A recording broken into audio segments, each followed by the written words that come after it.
synthesizers, groove boxes. Visit Patchwerks in Seattle and online at patchwerks.com. All right. Hello. How's everyone doing? Welcome to our weekly Friday stream here at Patchwerks. Might be a different face than who you're used to, or who you're used to be here as a presenter. Matt's currently out on vacation, so I am here to give you some jams in place of him. So we got some really cool synths here on the table with us. Let me change the camera up here, and also just let me know how the audio is. Kind of have a weird makeshift setup for the stream right now. But yes, let me know in chat if they need anything turned up or turned down. So we are checking out the Moog Sound Studio. This is the Mother 32 and DFAM combination. The Sound Studio is a fantastic way to get into the Moog ecosystem, as well as exploring modular synthesis because of the semi-modular capabilities of these machines. So just to briefly talk about and go over what the two synths here are and what they do before I get into the jamming.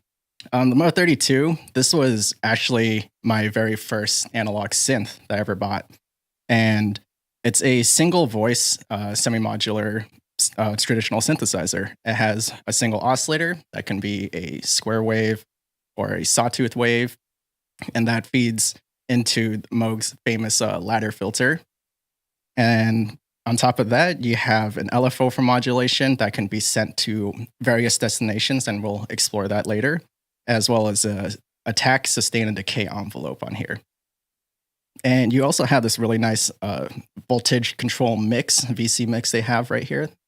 And this knob actually doesn't do anything until you patch it into the patch bay. So you actually can blend two different signals together and send those to wherever you would like within the system there. So that's kind of the Moog 32. Oh, and of course, it has a built-in sequencer with a single octave keyboard, which is very nice, and MIDI in. So below that, paired up with it, is the DFAM. This is the drummer from another mother.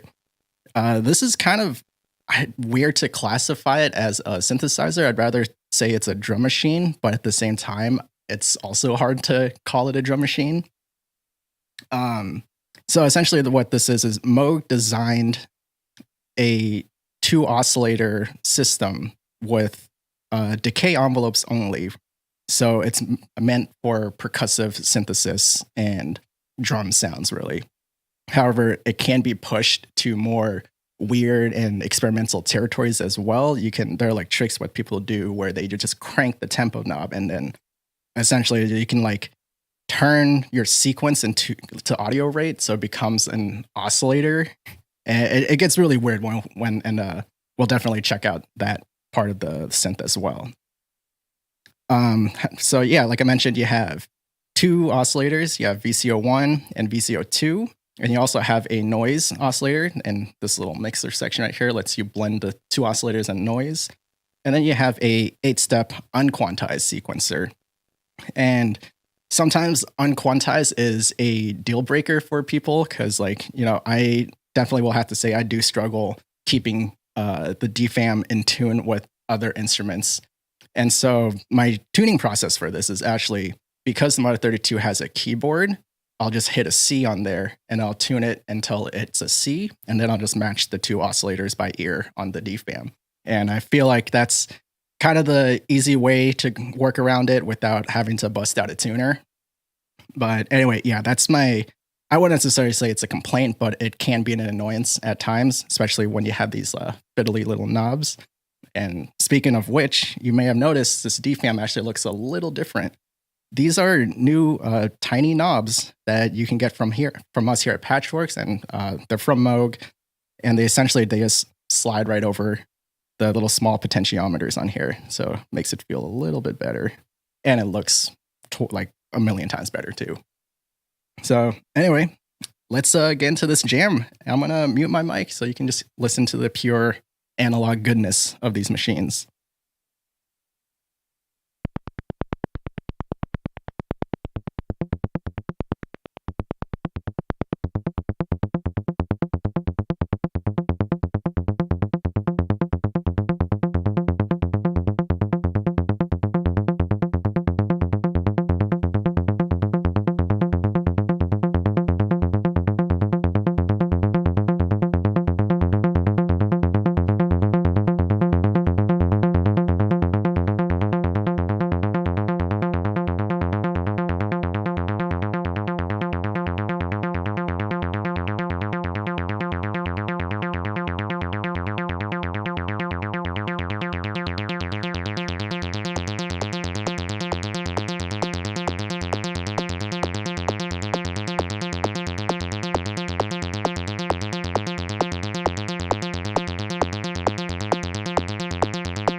I should also mention that I am not running any effects here. Like, this is purely the two synthesizers going straight out.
knobs are actually, they're made for the Mavis, but they actually fit on pretty much any of the small potentiometers on any of the semi-modular. And you can find those here at Patchwerks. They're fantastic. You may have noticed one of them kind of fell off as I was fiddling with it. And I will say, I think that's just because the shaft I put it on is just milled a little bit thinner than it should have, so the fit isn't perfect on that one. However, all the other ones fit perfectly fine. And yeah, Dan W, you can find them here at Patchwerks and online on our site.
All right, cool. So that's my little jam I had prepared. Dan W, where'd you get that watch? Amazon Prime Day. I love Mia Seiko. Yeah, so Moog 32 and DFAM, so you can tell it's a fantastic like combination for just pure techno. And that's right up my alley. Like I'm a huge techno head. But anyway, so kind of breaking down what was happening here. Moog 32, I started off in a sawtooth wave, and I was really just playing the filter here and the VCF mod mount. So what I actually have happening is the envelope via this mod source switch is set to the envelope. So the envelope affects the cutoff filter, the cutoff on the filter. And I'm just kind of riding the cutoff knob, playing with the resonance, getting those laser beams going, and just playing the VCF mod mount as well as the decay. And earlier I talked about this VC mix right here. And I honestly believe like the VC mix is heavily underrated when it comes to something like the Moog 32, because it's like, yeah, you have the patch band and everything, but just having an extra knob there to control whatever signals you're setting through it just adds a lot more to the performance capabilities. And so it's kind of hard to see here. Let me see if I switch cameras. Nope, even harder to see. All right, well, you're gonna have to bear with me. So on the patch bay on the Moog 32, I'm sending the gate out to advanced clock on the DFAM. So that's how the two of them are synced. So every time I start the sequence here, every time it moves through a step, it'll fire off a little gate. And that tells the DFAM to also advance a step. So that's how they're synced together. And then as far as the VC mix knob goes, there's this assignable output on the Mother 32. And it's quite an extensive list as to what it can do. I don't remember them off the top of my head, but currently mine is just set to spit out random voltages that's clocked with the sequence. And so the random voltages goes into mix 2. And so mix 2 is the far right side of the VC mix knob. And I'm taking that output of the VC mix and going into the cutoff. So just to give you a little taste here, I'll turn off the envelope on the filter. You can already hear it's doing that classic like bleepy, bloopy, just sample and hold sound. And because I have it patched to the mix on the patch bay, I can control how much randomness there is, or like the extremes of the maximum level of the voltage. And I gotta say, it sounds really good, especially with the Moog ladder filter, that resonance cranked. And it kind of just becomes, it takes the filter here and kind of turns it into a second oscillator. And that is a trick that a lot of users of the Mother 32 likes to do, is you can actually key track your filter via, still can't see. There's this little patch point right here. It says KB. So that's their keyboard out. So I could theoretically take that output, patch it into the cutoff for my filter. And then if I crank the resonance and then kind of tune the cutoff to my main oscillator, you can have two oscillators running in a sense. And you can also do some pretty cool like harmonizing with it if you try and tune the cutoff of your filter, maybe like up a fifth or a seventh from your oscillator. The one caveat to that, I'd say, is the oscillator itself key tracks really well. Filter, not so much. So when you actually start moving and shifting through octaves, that's when it kind of falls apart. And yeah, it's a neat little trick with the Mother 32 to obtain some more sonic capabilities. So yeah, besides patching the random voltage from the assignable output, I am also multiplying the trigger output from the DFAM. So I'm using the mult on the Mother 32. So trigger output, fairly straightforward. It's every time it moves through a step, fires off a trigger. So that is being multed to the mix CV on the Mother 32, which I actually didn't really talk about. So there's this mix knob right up the top here. And let's see. Oh, better angle. This is a little mix knob right here. So this knob by default, it blends between your main oscillator and then just noise. So if I turn this on, let it drone, just pure analog goodness. It's actually pretty good sounding noise. So what's happening with the trigger is that it acts as another source of almost like clicky percussion. Sorry, didn't have my face cam. So yeah, so the trigger going into that gives it some snappy percussion bits. At the same time, it's being multed, and I'm sending it out also to the noise level on the DFAM here. So when I do that, that also means that at every trigger or every step it advances, the noise level is just going to quickly blip up really high and then back down. So it's almost like a pseudo hi-hats.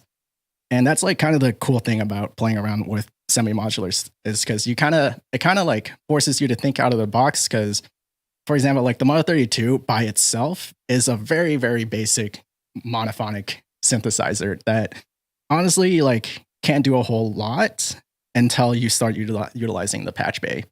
And so that's when it really shines. But yeah, that's in essence the setup I have here for the patch. And so yeah, Mono 32 is playing that ARP. I programmed a little 3-step sequence on here. And then you saw me playing on the keyboard here. So when you program a sequence in and you hit play on it, you can actually use the keyboard to transpose the entirety of that sequence. So that's like another good way to get extra mileage out when you're performing with it. A little trick I actually like to do is I tend to actually use my Moog 32 in conjunction with an electron box or some other drum machine, and I will usually sequence this via MIDI. And the cool part when you sequence it via MIDI is the sequencer is still clocked through the MIDI signal, but your MIDI signal can actually transpose your sequence as well. And so a little trick I like to do is I'll clear my sequence and I'll record just a single step, and it's just going to be a C note. So then as it's receiving MIDI notes and it's playing that, I can periodically start and stop the sequencer on the Moog 32. And so I can actually do ratcheting manually. And so like, because it's being clocked over MIDI, I can start the sequence. It's just playing a C. And so it'll transpose to whatever MIDI notes is incoming. And then I'll take the tempo and I'll just play that knob, because the tempo also becomes a clock multiplier and divider based off of the incoming MIDI clock. So another neat little performance tip for the Moog 32. And honestly, like the biggest reason I sequence it over MIDI is because I am not really a huge fan of this sequencer. I think it's very powerful, but it's just like, it's very programmy, and I'm not a huge fan of this style of sequencing. But I'm sure there's other people out there who actually really enjoy the style of sequencing well. It's just what didn't work for me. And then on the DFAM end of things, I just explained it earlier, I had VCO1, the first oscillator, being the kick. Let me unsync these two.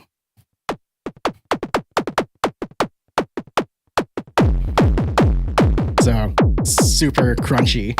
I would, throughout that little jam, I flip between the square wave and the triangle wave. Personally, I prefer the sound of the triangle wave more. I think it has a little bit more bottom end to it.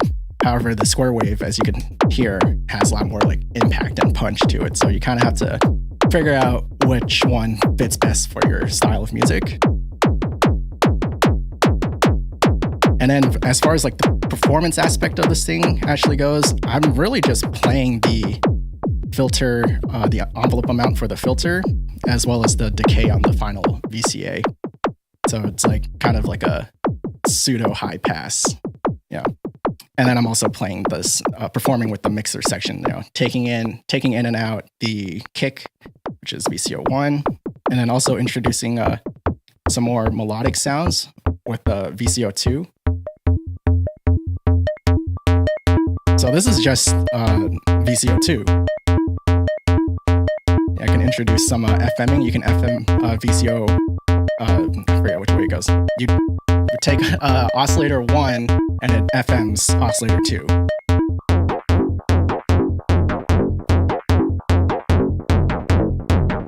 So it's like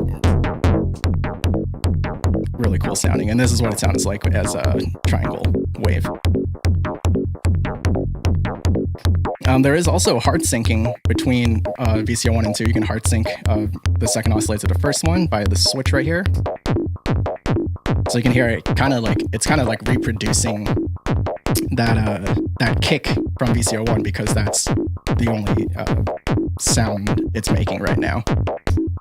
So it kind of like adds another layer to your kick if you'd like it to. So just checking in on chat over here. Give them the sequencer and sequencer with the dig attack. Use that signable output with the electrons. Yeah, totally. It's like, I feel like that's kind of the way to go, especially if you're performing with the Moog 32, because it's kind of a pain if you have like several sequences programmed on here and switching between the two of them. It's just like, it never really clicked with me. And so I much prefer sequencing with the electron box, where I can just change a pattern. Or like another trick I like to do is that let's stop this. Another trick I like to do when I'm sequencing it externally is like with an electron box, I will send like multiple MIDI tracks out to just the Moog 32. So then that way I can like have one track be like a bass line, and another track be a melody, and then whatever else I want in between. And I can turn those on and off by muting those tracks. And so it's like a quick way to get variations within your music without having to like change an entire pattern. So yeah, another cool thing. And it's like, I just love that there's MIDI built in on the Mono 32. Yeah, I know it's kind of a dumb thing to say in 2022, but it's like, surprisingly, some things don't come with MIDI. So anyway, yeah, let's unpatch this and kind of just mess around and see what we get. And, because it's due to the nature of analog synths, the moment it's unpatched and I start tweaking knobs, I can't get it back. So that's the magical part about it. I will also say, because these are purely analog without really any presets, when I'm jamming for longer periods of time, I find that my transitions between different parts of my set feel way more organic than it would have if I was performing with more focused sequencers like the Electron boxes, or like even I use a Machine Plus myself at home, and like even that, it's very blocky style of music writing. It's hard. It's kind of hard to do those transitions without really like diving in and hand playing your effects or using macros. And so that's one of the things I do like about having a fully analog system like this. It's super immediate. First of all, like what you see on the panel is what exactly is happening for the most part. And so if you have one of these or how to use them, you can approach someone else's system and be like, oh, I see what you're doing here right off the bat. But all right, let's see. Let's play around with the Mono 32 here. So when I'm playing with Mono 32, I generally tend to just have it in drone mode, as I like to call it. It's called VCA mode. But essentially, if I flip this switch on, it just kind of bypasses the VCA at the end and just lets the drone on indefinitely. Dial that back a little bit. So we're listening. This is the Sawtooth Wave. Very good sounding. Yeah.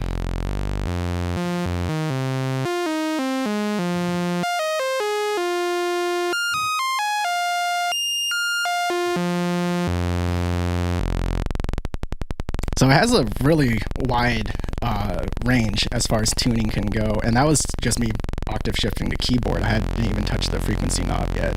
Yeah.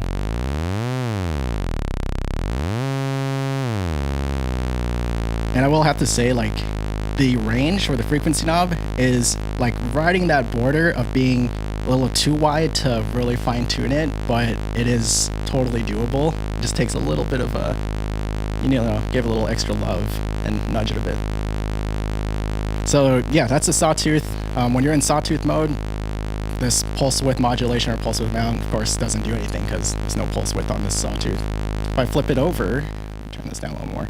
If I flip it over to the square wave, it's a lot beefier too, a lot more harmonic, a lot richer. And this is kind of like the classic Moog sound, especially if I start introducing pulse width modulation as well as playing with the filter. So let's do some pulse width modulation on this. So how do I achieve it? First of all, I have to pick my VCO mod source with this switch. And right now it's set to EG for the envelope. I'm actually going to use the LFO here. So I'll flip the switch downwards to LFO. And then mod destination, make sure instead of frequency, I'll set it to pulse width. And then this is the amount.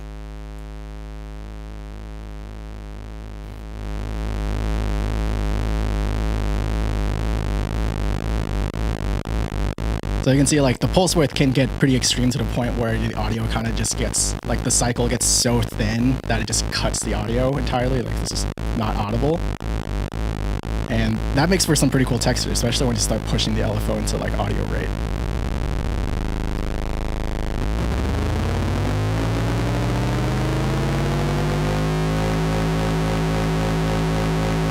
That sounds, that's huge. Let's filter it out a bit.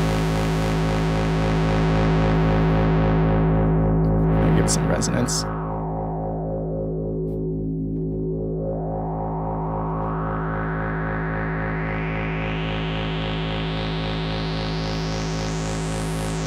We can introduce some more grit to it by turning up the mix here, so we can inject some of that noise into it.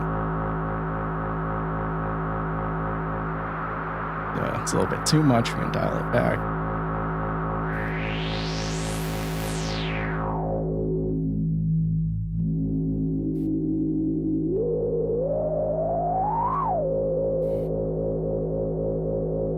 So right here, it actually kind of sounds like there's almost 3 oscillators happening, because I have like, the fundamental, which is the main oscillator, the square wave, but then I'm also pushing I'm essentially frequency modulating the pulse width on the square wave by pushing the LFO up to audio rate or near audio rate. So it kind of gives it additional harmonics. And then on top of that, the filter is self-resonating.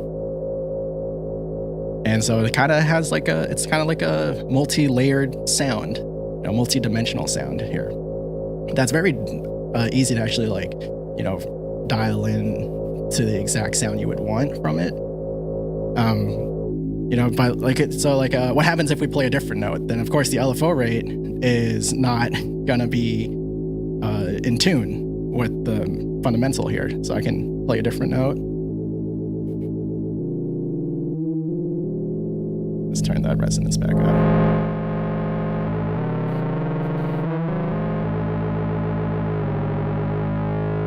So what's really nice about this is there's that keyboard tracking I mentioned earlier. So all I'll do is I'm just gonna take a patch cable, take the keyboard out, and then patch that into LFO rate. And then I'll have to retune it. But then now, if I play other notes, it kind of tracks, but not it's really well. You kind of heard it kind of fall apart once I went a little higher into the upper registers here.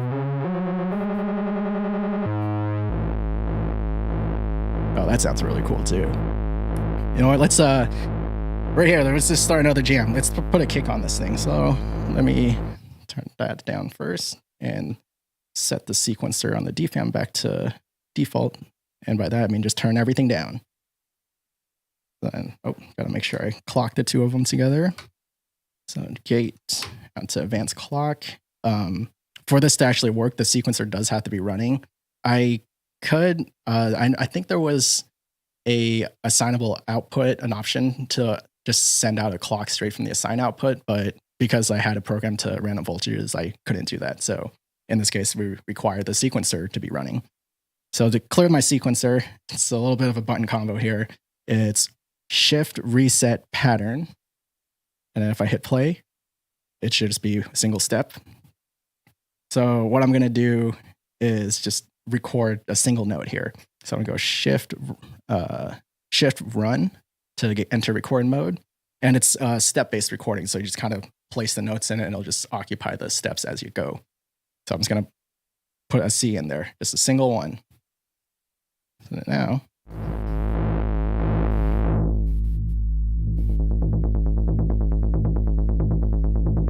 ooh, that's a really cool rhythm. Was not anticipating that. That's actually really cool. It's got like a weird pulsing rhythm to it. And I think that's mainly due to the LFO modulating the pulse width at such a high rate. So anyway, getting a little ahead of myself here. Let's get that kick programmed in. So I'll make sure my sequence pitch mod is not sending the pitch data to the first oscillator because I want that to be a steady fundamental kick. I'm gonna turn the level up on that, and I'm just gonna hit play. Make sure my cutoff is open. So we're not hearing anything yet because the velocity on the DFAM determines how loud that step is. So everything's turned down right now. I can start turning up step 1. There's that kick. I can open up the decay on the VCA at the end here, just to kind of fill it out a little bit more. You know, I guess I should probably tune this thing first, huh? All right, let's try and tune it.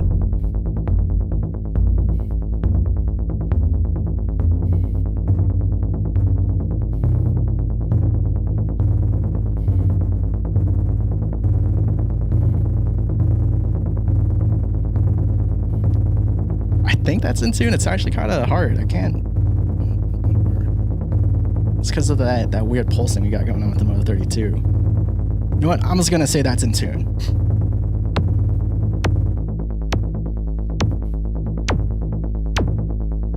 And here, with these 2 knobs, this is your primary tools for shaping that kick or percussive sound you would want to get out of it.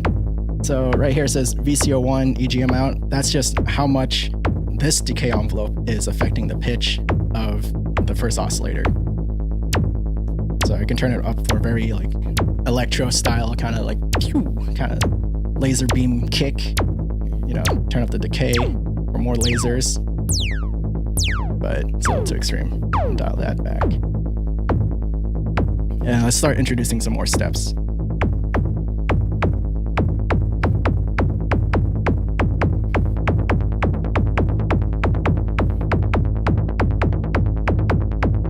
And then the cool thing about this being velocity based rather than just on and off based is that I can introduce ghost notes really easily, and that's kind of like the secret sauce to techno. You know, for getting a rhythmic and pulsing pattern with your kick.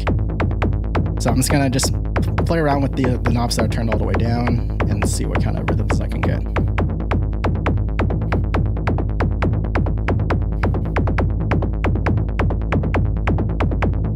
Yeah, that's pretty cool.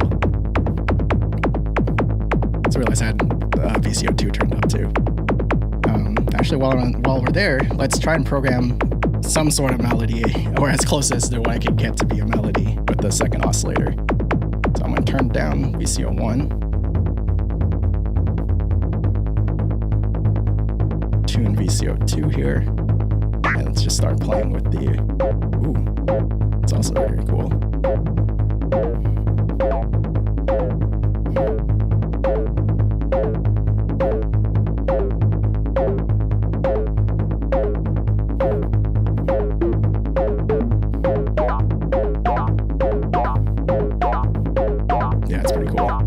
That kick back in.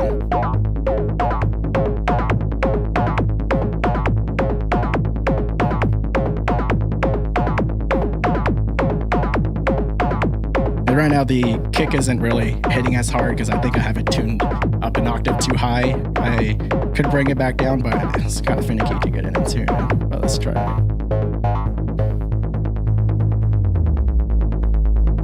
Ooh, I think I got it. There we go.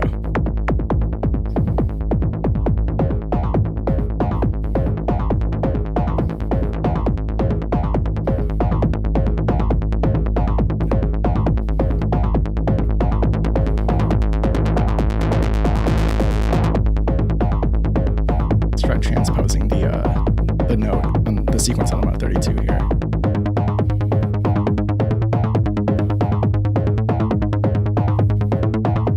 I actually really like that too. So let's actually stop that and clear this pattern out. And I'll try and record that.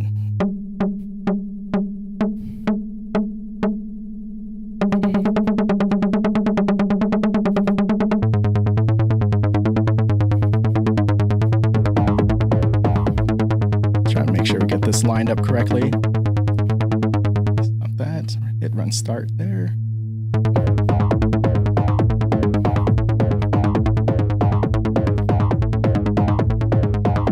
Yeah, we got a little bit of a jam going. And then actually let me turn down the Mono 32 really quick so I can show you that noise trigger thing I was doing. So to do like pseudo hi-hats here, gotta make sure my envelope is somewhat opening up enough to be able to hear the high end of the noise. Otherwise, that effect won't really come through. But here I'll take the trigger output and patch that right into noise. So you kind of hear it's doing that little clicking sound on every step. So it's like pseudo hi-hats. You know, you can turn up the noise level overall.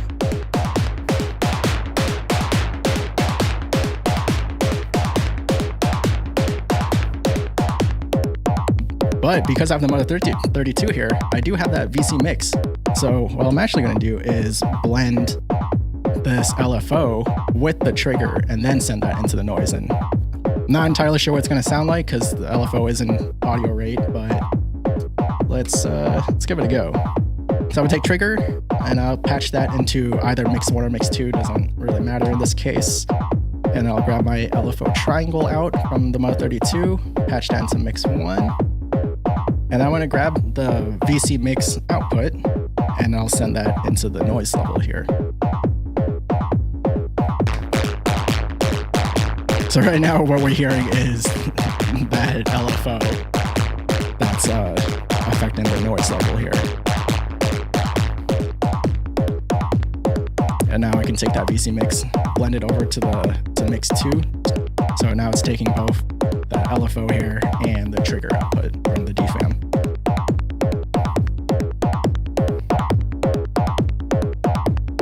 That's really cool. Let's bring the Mother 2 back in. Maybe change up the pattern here.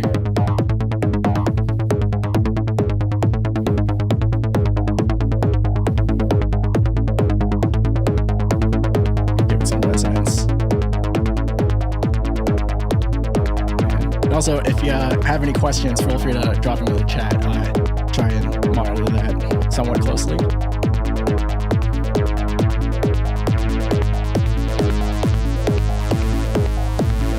Switch it to a square wave here.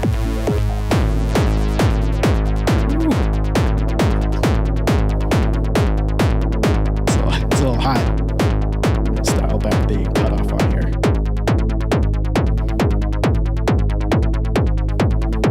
Let's bring that VCO2 back in. Kind of like a underlying melody, kind of hidden in the leaves.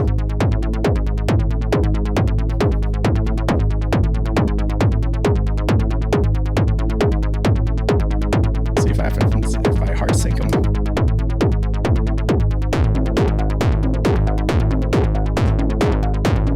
Yeah, not a huge fan of that in this case.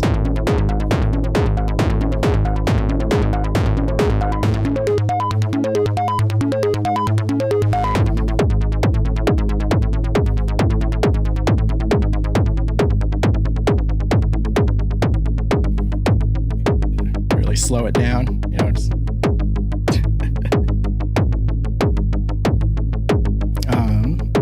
Yeah, that's cool. Let's one thing I did mention earlier is that's what happens when you unclock without stopping.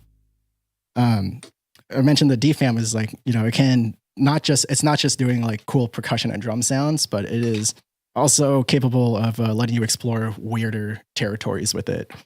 Let's see how we're doing on time. This might be the final part of the stream here. We'll see. So yeah, first I'm just gonna turn everything down here. And I'm actually going to hit play on it. Of course, this one knob doesn't like to stay on. It's not. Stay there. So it's running through. I'm going to introduce some steps. It's pretty fast already. Introduce some more steps. And then I'm just going to crank the tempo until it kind of starts self-oscillating the sequence, I guess is what you would call it.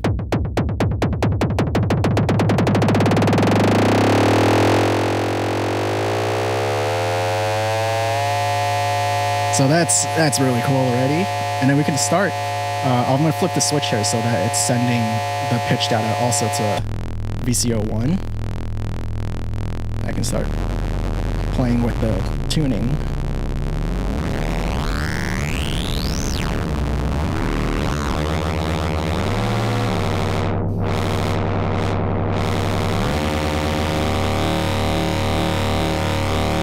And play with the velocity here.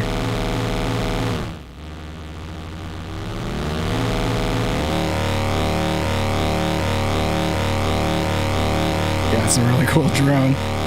Let's do some filtering here.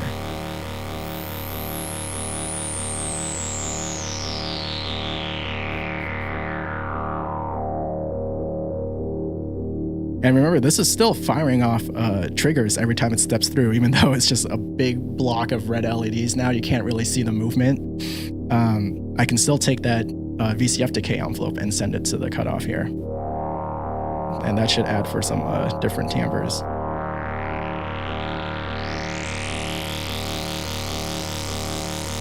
Kind of gives a little bit of like a flutteriness to it. Let's turn off this noise VCF mod.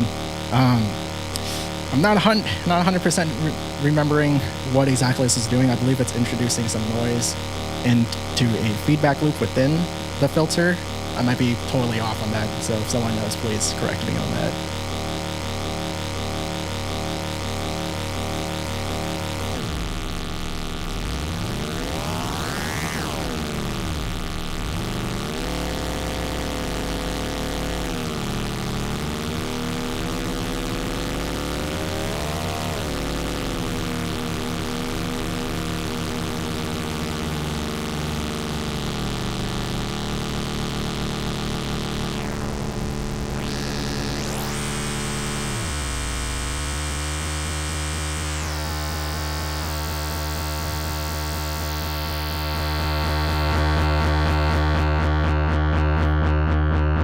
And of course, we can actually clock the Mother 32 with this, or at least, yeah, let's try clocking it. This will be pretty weird.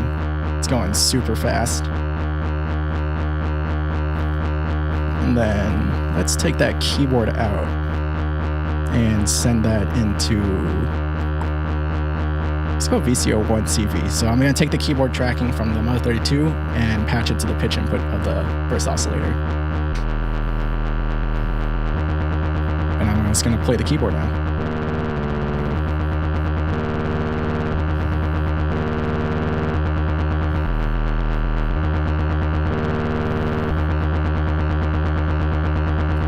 Let's see, well, maybe let's try and get something more rhythmic going. Let's grab the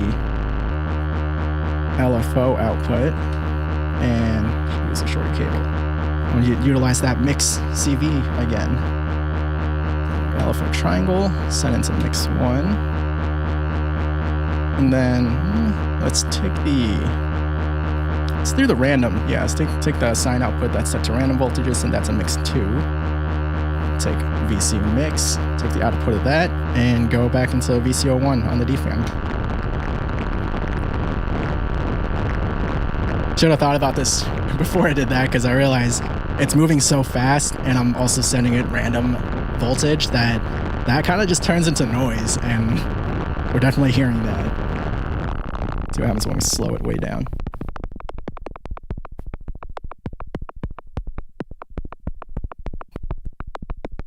Getting some weird, like,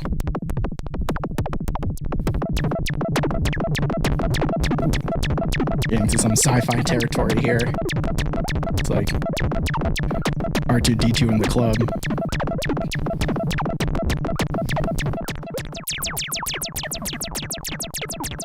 And also, right now, we're not hearing anything from the Mother 32. This is purely the DFAM. I'm just utilizing the LFO and the random voltage from the Mother 32.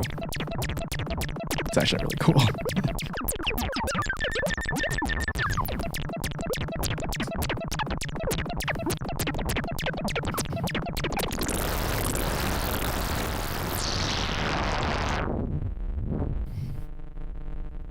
All right. Anyway, I think that's quite enough of experimental, noisy, weird bleeping and blooping here.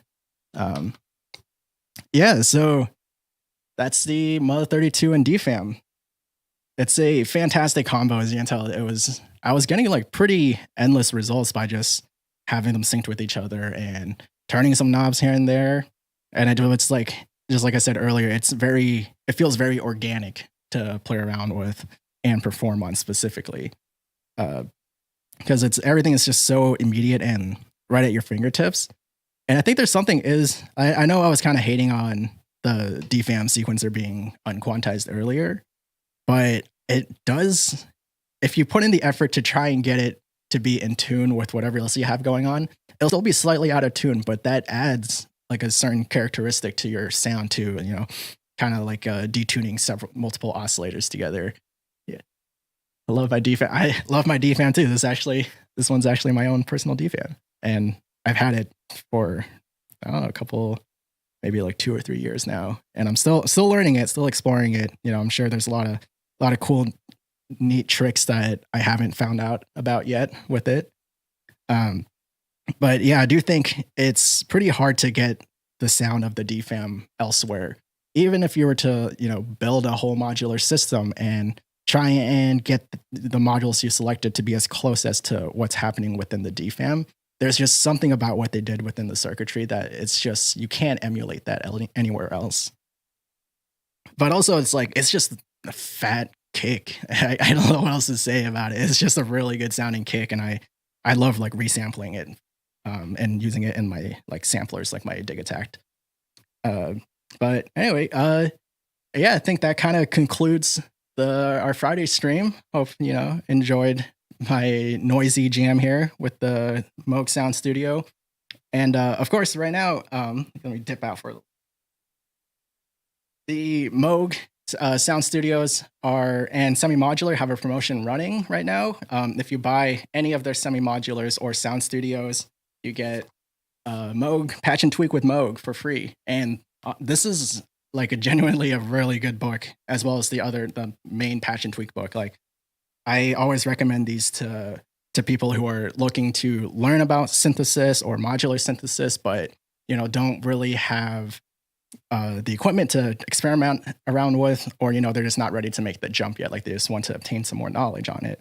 And for me personally, like Patch and Tweak with Moog and the regular Patch and Tweak, I've been in the world of synthesis for quite a few years now, and even though these are somewhat introductory books to synthesis, I was still learning a lot from them. There's a lot of things, a lot of small little tips and tricks within these books that's super helpful when it comes to synthesis and sound design.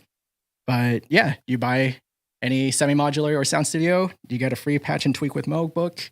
The Sound Studios themselves are also available at a discounted price, so definitely call Patchwerks here, or check out our website, shoot us an email, just do it up wherever you want to contact us at. So anyway, I think that's enough rambling on from me. I'm Steven from Patchwerks, and I hope you all have a lovely rest of your Friday here, and stay warm, especially those in Seattle. It's very cold out right now. So yeah, I think that's where I'm going to end it. I will see you guys next week. You get to watch me awkwardly stop the stream here.